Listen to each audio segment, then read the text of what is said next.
সমস্যা নাই। তোমার বাসায় যাও। বাংলাদেশের আইন কতটা জঘন্য হইলে এর মতো একটা মহিলা ধর্ষণ মামলা আমাকে দিতে পারে? 50 বছরের একটা মহিলা আমাকে ধর্ষণ মামলা দিচ্ছে। তাকে কিভাবে ধর্ষণ হয়? তোকে কিভাবে ধর্ষণ হয়? সেটা তুই কোর্টে যে প্রমাণ করিস। কোর্ট তো তোর কি না, তোর বাপের না কোর্ট? তোর বাপ আর্মিতে, তোর ভাই আর্মিতে, তোর জামাই আর্মিতে, তোর 2টা জামাই আর্মিতে। তোর তো আইন কি না? আমরা তো গরিব মানুষ, আমাদের তো সময় নাই, আমার তো সমাজে কোনো স্থায়ী নাই।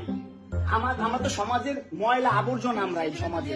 আর তোরা হচ্ছিস সমাজের অনেক উচ্চ মানের মানুষ, অনেক ক্ষমতাবান মানুষ, এই জন্যই নাকে দড়িটা ঘুরাইতেছিস আমাকে, তুই বুঝছিস?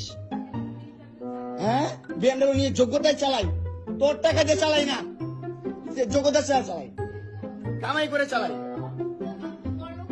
হ্যাঁ, বড়লোক হইতে পারবো না? কোথাও লেখা আছে গরিব বিএমডব্লিউ চাইতে পারবে না, গরিবরা বড়লোক হতে পারবে না? কোথাও লেখা আছে? হ্যাঁ, কোথাও লেখা আছে? তাহলে ওই মেয়েদের বাসায় যাও, নাহলে নষ্ট যাচ্ছিল সেখানে যাও। তোমার কাপড় চোপড় নিবা? অবশ্যই নিবো। দাও, ব্যাক করে দাও।